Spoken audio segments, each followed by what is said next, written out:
दोस्तों नमस्कार, मैं रामू सिंह। यूपी में भाजपा की बम्पर जीत इस कारण हुई। भाजपा हमेशा चुनाव योजना से लड़ती है। भाजपा की योजना में प्लान बी हमेशा शामिल रहता है, मगर इस बार भाजपा ने यूपी चुनाव में प्लान सी का भी प्रयोग किया और बम्पर जीत हासिल की। राजनीतिक जानकारों को पता है, भाजपा प्लान बी की योजना हर चुनाव में तैयार रखती है। इस कारण विरोधी दलों के नेता बीजेपी के प्लान बी पर भी नजर रखने लगे। इस कारण बीजेपी ने शायद पहली बार यूपी में प्लान सी का भी प्रयोग किया।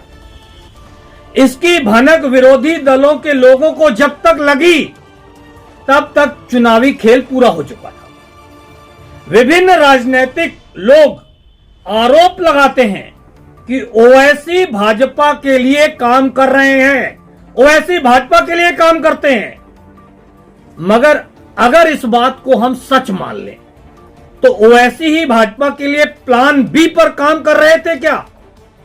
यूपी में मुस्लिम मतदाताओं को वोट बैंक के रूप में सपा में जाने से रोकना था, ओवैसी का उपयोग किया जाना था।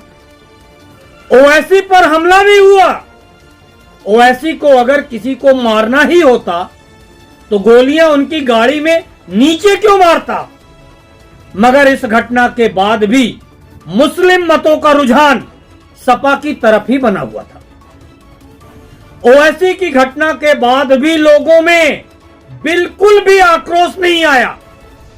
भाजपा नेता सपा के गुंडों का राज, सपा राज में गुंडा राज, माफिया राज के लगातार भाषण दे रहे थे, आरोप लगा रहे थे।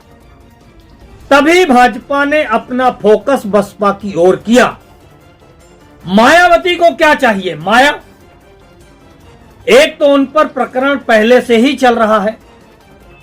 बीजेपी के प्लान बी में मायावती शामिल हो गई, प्लान सी में मायावती शामिल हो गई। बीजेपी ने अपना प्लान सी में मायावती को शामिल कर लिया। सपा ने जहां मुस्लिम प्रत्याशी उतारा, कई जगहों पर बसपा ने वहां मुस्लिम प्रत्याशी उतार दिए।